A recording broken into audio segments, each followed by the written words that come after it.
নমস্কাৰ ছাত্ৰ ছাত্ৰীসকল, আজি তোমালোকৰ বাবে ক্লাছ 8ৰ সাধাৰণ বিজ্ঞানৰ অধ্যায় 9 প্ৰাণীৰ প্ৰজনন নামৰ পাঠৰ সকলো প্ৰশ্ন উত্তৰ তোমালোকৰ বাবে লৈ আহিছো। ভিডিঅটো স্কিপ নকৰাকৈ লাষ্টলৈকে চাই থাকিব। 1 নম্বৰ প্ৰশ্নত দিয়া আছে জীৱৰ প্ৰজননৰ গুৰুত্ব ব্যাখ্যা কৰা। ইয়াৰ উত্তৰত হ'ব জীৱৰ সৃষ্টি জীৱৰ পৰাই হয়। জীৱৰ ক্ৰমবিকাশ সম্ভৱ হৈছে জীৱৰ বংশানুক্ৰমে হৈ থকা প্ৰজনন আৰু তাৰ পৰিৱেশৰ লগত হোৱা পৰিৱৰ্তনৰ বাবে। এটা প্ৰজাতিৰ ধাৰাবাহিকতা বা বংশানুক্ৰমতা ৰক্ষা কৰিবলৈ হলে সেই জীৱৰ পৰা নতুন জীৱৰ সৃষ্টি হ'ব লাগিব। নতুন জীৱ বা সতি সন্তানৰ উৎপত্তি হ'বৰ বাবে প্ৰজনন প্ৰক্ৰিয়াৰ আৱশ্যক। প্ৰজনন নহলে নতুন জীৱ, উদ্ভিদ বা প্ৰাণীৰ বিস্তাৰ হ'ব নোৱাৰে। প্ৰজনন নহলে পৃথিৱীৰ জীৱৰ অস্তিত্ব কাহানি বাই শেষ হৈ গলহেঁতেন। 2 নম্বৰ প্ৰশ্নত দিয়া আছে মানুহৰ নিষেচন প্ৰক্ৰিয়া বৰ্ণনা কৰা। ইয়াৰ উত্তৰত হ'ব মানুহৰ ক্ষেত্ৰত যৌন প্ৰজনন হয়। যৌন প্ৰজননত পুৰুষৰ অণ্ডকোষৰ উৎপত্তি হোৱা শুক্ৰাণু সংগমৰ সময়ত মহিলাৰ জৰায়ুত সোমায়। জৰায়ুত ইতিমধ্যে থকা পৈণত ডিম্বাণুক হেজাৰ হেজাৰ শুক্ৰাণুৰ এটি শুক্ৰাণুৱে ডিম্বাণুৰ লগত মিলন ঘটায়। এই সংযোজনৰ নামেই নিষেচন। নিষেচনৰ ফলত শুক্ৰাণু আৰু ডিম্বাণুৰ দুয়োটা কোষ কেন্দ্ৰ মিলি এটা নতুন কোষ কেন্দ্ৰৰ সৃষ্টি কৰে। ইয়াক যোজন কোষ বোলে। সময়ত এটা যিজন কোষৰ বিকাশ ঘটি পূৰ্ণাংগ মানৱত পৰিণত হয়। 3 নম্বৰত দিয়া আছে উপযুক্ত উত্তৰটো বাছি উলিওৱা। ক নম্বৰত দিয়া আছে অন্ত নিষেচন ঘটে। 1 নম্বৰ স্ত্ৰীৰ দেহত, 2 নম্বৰ স্ত্ৰীৰ দেহৰ বাহিৰত, 3 নম্বৰত দিয়া আছে পুৰুষৰ দেহত, 4 নম্বৰত দিয়া আছে পুৰুষৰ দেহৰ বাহিৰত। ইয়াৰ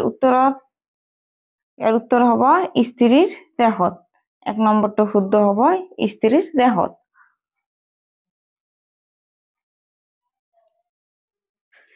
খ নম্বৰত দিয়া আছে লালুকি এটা পূৰ্ণাংগ ভেকুলীলৈ বিকশিত হোৱা প্ৰক্ৰিয়াটো হ'ল 1 নম্বৰ নিষেচন, 2 নম্বৰ ৰূপান্তৰ, 3 নম্বৰ টানকৈ লাগি ধৰা, 4 নম্বৰ মুকুলন। ইয়াৰ উত্তৰত হ'ব শুদ্ধ উত্তৰটো হ'ব ৰূপান্তৰ।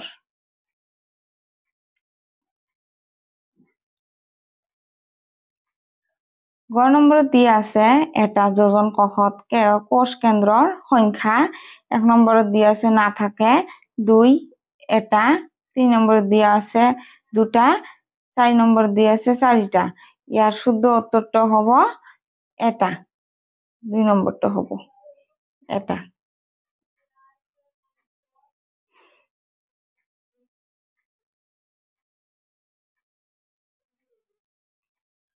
4 নম্বৰত দিয়া আছে নিম্নলিখিত উত্তৰবোৰত শুদ্ধ হলে সু আৰু অশুদ্ধ হলে অ লিখিবা।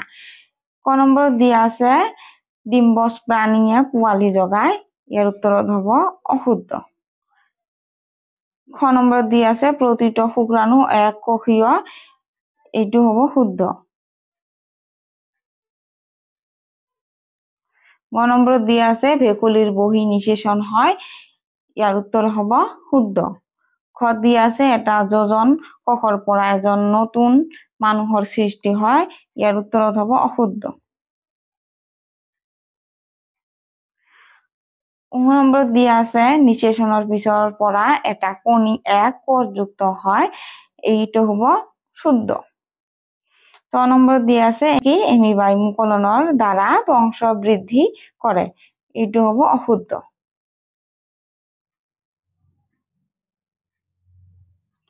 6 নম্বৰত দিয়া আছে অযৌন প্ৰজননত নিষেচনৰ আৱশ্যক। এইটো অশুদ্ধ হ'ব। 6 নম্বৰত দিয়া আছে দ্বৈত বিভাজন এটি অযৌন প্ৰজননৰ পদ্ধতি। ইয়াৰ উত্তৰত হ'ব এইটো হ'ব শুদ্ধ। 6 নম্বৰত দিয়া আছে নিষেচনৰ ফলত এটি যোজন কোষৰ গঠন হয়। ইয়াৰ উত্তৰত হ'ব শুদ্ধ। নিয়ত দিয়া আছে এটা ভ্ৰূণ এটা একক কোষৰে গঠিত। ইয়াৰ উত্তৰ হ'ব অশুদ্ধ।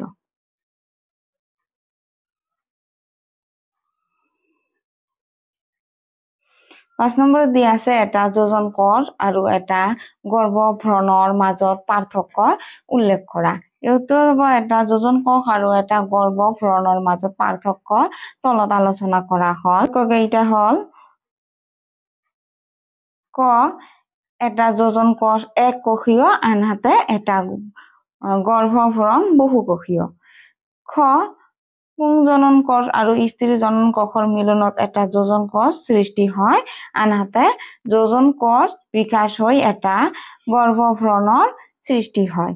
গ এটা যোজন কোষৰ অংগ প্ৰত্যংগ চিনি পোৱা নাযায় আনহাতে এটা গৰ্ভভ্ৰূণৰ অংগ প্ৰত্যংগ চিনি পোৱা যায়।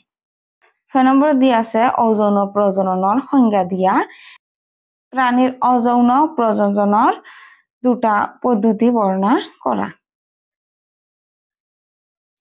এৰ উত্তৰত হ'ব যি প্ৰজনন যৌনাংগৰ মিলন ফলত এৰ উত্তৰত হ'ব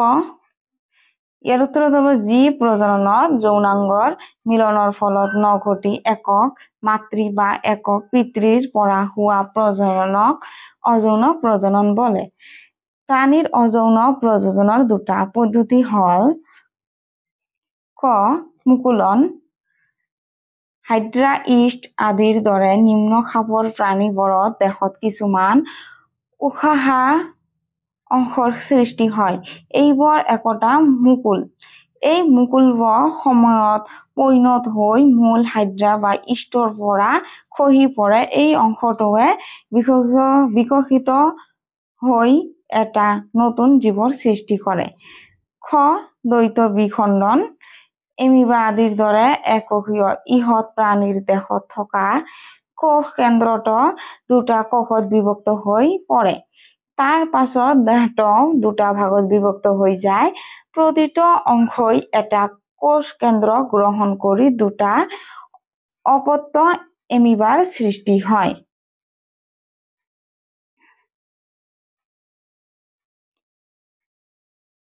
এনে প্ৰজননক দ্বৈত বিখণ্ডন বলা হয়। 7 নম্বৰত দিয়া আছে স্ত্ৰী প্ৰজনন অংগৰ কোনটো অংশত ভ্ৰূণ লাগি ধৰে। ইয়াৰ উত্তৰত হ'ব স্ত্ৰী প্ৰজনন অংগৰ জৰায়ুত ভ্ৰূণ লাগি ধৰে।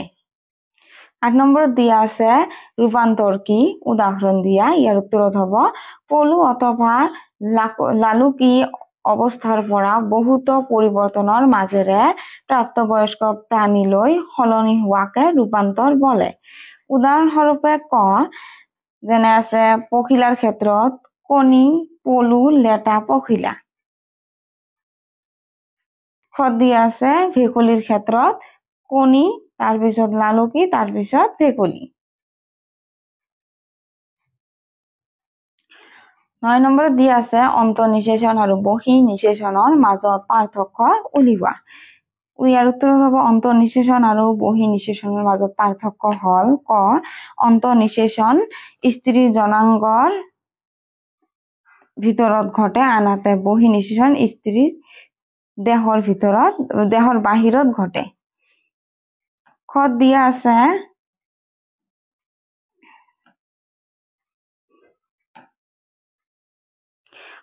আছে অন্তঃনিষেচনত মাইকী প্ৰাণীটোৱে নিষিক্ত কণী পাৰে আৰু বা পোৱালি জগায় আনহাতে বহিঃনিষেচনত মাইকী পোৱালিটোৱে কেৱল নিষিক্ত কণী পাৰে।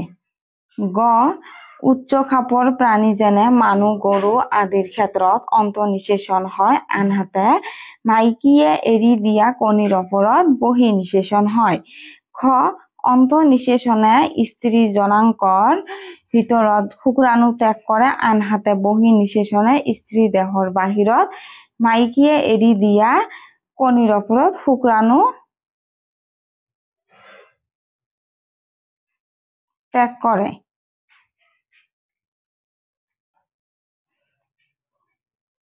10 নম্বৰত দিয়া আছে তলত দিয়া ইংগিতবোৰ ব্যৱহাৰ কৰি শব্দ শৃংখলা সম্পূৰ্ণ কৰা। 1 নম্বৰত দিয়া আছে পখিলা ভেকুলী আদিৰ নিচিনা জীৱৰ জীৱন চক্ৰত ক্ৰমে পলু অথবা লালুকিৰ পৰা বহুতো পৰিৱৰ্তনৰ মাজেৰে পূৰ্ণাংগ অৱস্থালৈ সলনি হোৱা প্ৰক্ৰিয়া। ইয়াৰ উত্তৰত হ'ব এই প্ৰক্ৰিয়াটো কি কয় ৰূপান্তৰ।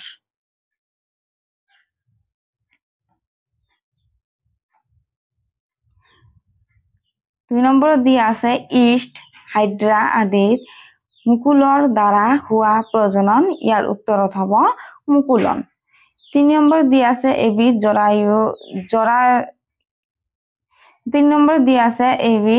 জৰায়ুজ প্ৰাণী। ইয়াৰ উত্তৰত হ'ব কুকুৰ। 4 নম্বৰত দিয়া আছে যৌন প্ৰজননত জনন কোষ মিলিত হৈ গঠন কৰা কোষ। ইয়াৰ উত্তৰত হ'ব জনন কোষ। 5 নম্বৰত দিয়া আছে পোৱালি জগোৱা প্ৰাণী। ইয়াৰ উত্তৰত হ'ব কুকুৰ। 6 নম্বৰত দিয়া আছে যি প্ৰক্ৰিয়াৰ দ্বাৰা প্ৰজাতি এটাই নিজৰ প্ৰজাতিৰ জীৱ সৃষ্টি কৰে বা জন্ম দিয়ে। ইয়াৰ উত্তৰত হ'ব নিষেচন।